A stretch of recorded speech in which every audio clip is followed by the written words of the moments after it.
Garage doors have been around for over 100 years, from wooden boxes to now where you can control it from your phone. Let's see how. Welcome to the Garage Authority podcast, powered by A1. I'm your host, Jonathan Phillips, and today we're getting on my favorite subject, the past, the present, and the future of garage doors. So if I'm going to bring on anybody that knows, I'm going to bring on another garage door geek, someone maybe that works in the training center with me. The one and only Justin Stafford has How's returned. it going, brother? Dude, you know this is my stuff. I know it love is. it. I love it. I love it. How many trades do you think people actually understand their origins? Honestly, I don't think there's a whole lot of trades that understand their origins. Yeah. I can tell you myself, I was a drywaller for many, many years before I came into garage doors, and I really couldn't necessarily tell you where all the drywall came from. Like, I don't know how they came about that. I know it's gypsum. I know exactly. I know that somebody had some powder, and then they accidentally poured water on it, and then they went to pick it up a few days later, and they're like, "Oh, this is solid." Yeah. And then they're like, "This could be the side of my home." Yeah. And then they're like, "What if we put paper over it?" Exactly. And then that's how drywall started. Yeah. For sure. And then let's slather some mud over top of it, make it look kind of nice. Yeah, dude, look it up. ChatGPT that. That's 100% how it happened.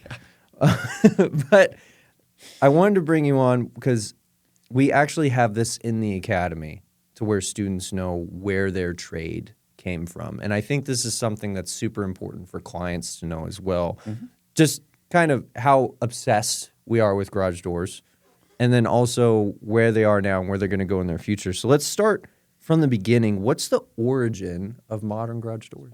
All right. Well, garage doors actually originated in about 1921. Nice. Yeah. We're over 100 years old now. Exactly. Look at us. What are we, 104 years old now? Yeah. Into the garage door industry. C.G. Johnson actually is the one that invented it with overhead garage doors back in 1921. And C.G. Johnson we trust. Yes, very much. He is the Jesus of garage doors for sure. But yeah, he started overhead garage doors in 1921. They were originally solid wood. Yeah. They didn't have any other materials that they made those doors out of, so they were all wood at that time, which nowadays we don't really care for solid wood doors anymore. Yeah, only the aesthetic for the home, really. Absolutely. It wasn't until like the 1970s that they actually started using like aluminum or fiberglass and steel to actually make those garage doors. Nice. And C.G. Johnson in 1926 came out with the first opener for garage doors as well. Oh, like motorized it? He motorized them. No more kids getting out? Nope. See that? There's going to be someone in the comments. Your parents made you get out of the car and open it by hand, even though those have been around for so long. Funny thing is I was one of those kids. You were one of those kids? I was 100% one of those kids. Dad used to make me get out of the car and open that door every day. Yeah, and then was that in Denver when you were doing that stuff? Chino Valley, Arizona. Oh, okay. Yeah. I was like, oh, it's cold. I don't like that. Oh, thank goodness I wasn't in Colorado when that was happening. No. I don't do cold very well. No, I don't do it. That's why I moved to Phoenix. What else happened, though? Back in the 70s, they started coming out with those steel doors, the fiberglass doors and whatnot. And then I think it was like 1970s or so, they started coming out with safety eyes. And then in 1993, safety eyes became law. Okay. So now every garage door with an overhead opener or any electric opener has to have safety eyes in play for the safety feature of it. Nice. Oh, yeah. Super cool. I was going through, we had a representative from Genie come, and I didn't realize how deep, because I'm 32 years old. Mm-hmm. So by the time I learned about garage doors, it's always been LiftMaster. Yeah. And then I'd see Genie, and they were the original OGs of garage door operators. And he was explaining to me that even though they were motorized, that was like a big fancy thing that people would do back in the day. Like you had to be rich to do that. And so it wasn't until around like 1954 that, and the reason that they got so big, back then they used to be called Alliance before they were called Genie. And it was after World War II, because a lot of production as far as like circuitry and metal parts, that was towards the war effort. So then war ends and they kind of, factories open up, they find different things to do. You can even find some old operators, like from like Hoover Vacuum. Like people were just manufacturing all types of different stuff. And he said that they were the first company that had basic remotes that were common with a brand new operator all the way back then. And then, 1950s, eventually with that rebranding and Genie. And that's why you'll see those motors, or anyone that's owned a home from like the 1980s, 1990s, and some of those Genies are still up. Oh, yeah. Why they're just like die hard. So there would be that confusion when I walk in there. I'm just like, Genie, like, no, it's LiftMaster. And they're like, kid, this thing's been running longer than you've been alive. Yeah. And it was just really cool to talk to somebody that actually knew that history. Oh, yeah. I actually ran into a couple of those operators out in Ohio when I did some traveling out there for A1. Yeah. And oh, my goodness, it's still running. Yeah. Still running strong. My only thing is when it's that old, it doesn't have as many safety features that are important nowadays. And sometimes they're too strong. Because I'll see when that spring breaks, and yep, that thing could pull a truck out of the mud, but it will rip your door in half if we are not put one on the 4x4 just to get me out of the ditches, man. That's what needs to be done. We need to take those any old operator, take it off, and then we're just gonna hook it up to like a wenching system. Yeah. For one of our buddies that goes rock crawling, and then that thing's gonna run forever. See if it works. Yeah, it will work. I guarantee it. So, how did technology kind of evolve? Oh, technology's advanced tremendously, I'd say, in the past 10 years or so. It's gone through the roof. Yeah. And we got video monitoring now with the MyQ app. We got extra cameras we can put around the house that are involved with the MyQ app. Better quality doors. Right. I mean, we got better materials nowadays, thicker gauge steel that we're using with better insulation values in them, better track, better systems all around. A lot of older doors had, extension spring systems on them or something like that, and now we have the standard overhead torsion lines. So we've made tremendous advances in just the quality of doors and the electronics that are involved.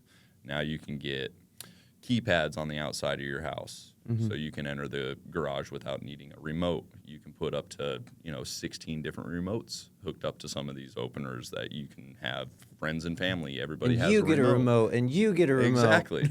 And then you can do up to, I think it's 8 or 9 people on your MyQ app. So giant families all have remote access to a garage door, and they can visually see who's entering, who's coming in, who's coming out, and not just that, but what time they opened that door and what time they closed it behind them. So all sorts of different technological advances have happened with garage doors very recently. Yeah, it's been a lot of fun to watch it happen. And then my favorite thing is whenever I've gone to clients' houses, and then I'm like, here's the new motor, and they're like, what does that do? And then sometimes I just focus on what's new to me, when really there's a lot of things that I find very basic that they do that now? Well, I mean, we're in the industry, so we deal with it on a daily basis. It's the givens, though, right? It's like, well, of course it does that. Like, I always get shocked every time I go to someone. I'm like, yeah, you'll control this one from your phone. And they're like, oh, is that the premium option? I'm like, they all do it. It does anyone you want. Yeah. And they're like, why? And I'm like, this has been going on since like 2010, my guy. Yeah. This is been around for a while now. So what innovations kind of shape today's doors, in your opinion? What innovations? Yeah. Oh, the technology. Yeah. That's shaping it tremendously. And I can see where it's going to go in the future too, but the technology is just insanely advanced right now with garage doors. Like, I never thought ever that I'd be able to just open my phone and click a button to open my door. Right. When I'm a mile down the street and I know I've got a bunch of stuff I got to pull out of my car, that's one less thing I got to think about. Just open my door, it's already open for me when I get there, start pulling in my groceries or whatever else it is I need. And then, heck, works the opposite way, too. I'm heading to the store or I'm heading to work in the morning, and I'm like, crap, did I forget to close my door? Every day. I don't have to turn around and go all the way back to the house to make sure my door is closed. I can pull up the app and make sure my door is closed from right there. And if not, give it a little button click and close my door. My favorite thing is a diagnosing feature. Yes. So now, if it's a safety eye or the door's running into something or having trouble opening, that's my favorite part, because we've all seen it, a 60-minute here or there where they like test garage door companies. Yep. And, some of those companies, not all of them, it's a few, but there's a few out there where they just mess with a safety eye, and that company comes out and they're like, we're going to have to rebuild this whole thing. Yeah, or replace the door. Yeah, we're going to have to replace the whole door. Yep. And then really, if that was a real-life situation with that diagnosing portion, like, there's not a company that's going to be able to take advantage of you So that's why I like anything where I can give power back to the homeowner. Absolutely. To where they can't be taken advantage of. That's my number one biggest thing. Now, how has consumer demand changed? Because you've dealt with clients that have dealt with the same thing, but now people are getting on board. They want the smart home, and they just want more security. They just want more off their plate and a click of a button because now we're all busy. How's that demand looked as far as what clients are asking you to provide? Well, I mean, everybody has a garage door, right? Everybody. Yeah. And everybody likes to keep up with the Joneses for the most part, right?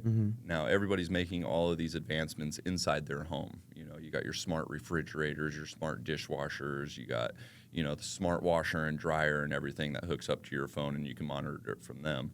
And then they find out that, hey, I can do the exact same thing with my garage door. Right. And they're, well, why not add that to my list of things that's, technical, and I can just click a button and get it moving, or I can pull up my app and figure out if my safety eyes are misaligned. That's why my door didn't close, or I'm reading force limits, and that tells me my springs are starting to go out on the door. Like, it's just amazing to think that all it is just looking at your phone nowadays. All you have to do is pull up your phone and see, okay, well, my garage door is not opening because of my safety eyes. Right. And every customer that we have that we install MyQ for, we actually put us in as their designated dealer. So as soon as something happens with their door and problem happens with their door, it automatically lets them know, hey, contact A1 Garage, have them come out and do whatever they need to do to get this door fixed. Easy peasy, hands off, full service. And now instead of folks clicking their button 30 times on the wall trying to get their door to open and close and causing more damage, we're able to get out there right away, get that problem fixed up, and just take more stress off of their plates. Right. Now, what's really cool is we have this academy where we have 20 plus different doors, which may not seem like a lot, but whenever it gets into low headroom, 20-inch radius, 12-inch, 15, this door weighs less than 100 pounds. This door is 600, 800 pounds, 4 springs, 2 springs, extension springs, reverse torsion, jack shaft operators, overhead, one-piece doors. We have a lot of manufacturers that like to come and visit us. Oh, yeah. What do you think those manufacturers, whenever they talk to us, like a lift master or a door manufacturer, like where do you see the industry going? What do you think is the next big thing? Oh, I think the technology is just going to get more and more advanced. Yeah. I see biometrics. Biometrics? Oh, yeah. Voice recognition, motion monitoring, everything. Yeah. Like, I don't see them pausing the advancements of technology just on garage doors because they don't think it's going to be applicable in that situation. But yeah, I can definitely see you pulling up to your house one day, and instead of a keypad on the outside, you just throw your thumbprint on there and bam, garage door opens. Right. Or you can voice activate it. It's got voice recognition technology, so it recognizes your voice, and you just tell it to open. Yeah. And then the door opens right up for you. I want to blink. I want to be in my driveway, and I just want to go, Yeah. You might Just have like to have that. a chip in the brain or something like that for that one to work. But. I'll talk to Elon Musk Okay, about it. perfect. But that's really cool because I also, my big thing and what it seems like, some of those companies, especially with the technology portion, they're starting to go more towards like facial recognition to where, you got your hands full and stuff like that, and it's a certain time of day. The camera will just see like, oh, John's home, and then it sees my face and then just opens up automatically. So I think the technology, we talk about how it's gotten to the point to where it's just a click from your phone. I think it's going to get to the point to where you don't even need your phone anymore. Oh, no. But it's more secure than when you had your phone at the same time. And then I'm sure they're going to put more like predicting the maintenance that's needed on the door. Yeah. Versus it just having a problem and then all of a sudden it notifies us to come out and get it fixed, or whoever their garage door company is, kind of thing. Yeah. Now it's going to be like, okay, it's been this long, you've been through this many cycles, you need to have a company come out and take a look at this, this, and this right now. That way we can prevent major catastrophes from happening on the door. Dude. And I could see that just going way above and beyond anybody else. Did you see Clopay with their new automatic window I haven't. security? So they have a Vertistack door. Yeah. And we're going to get a mini one for the training center, and I'm so excited perfect. about it. So instead of it going up overhead, what it does is those panels come up and they all just neatly stack like above where the garage door will be.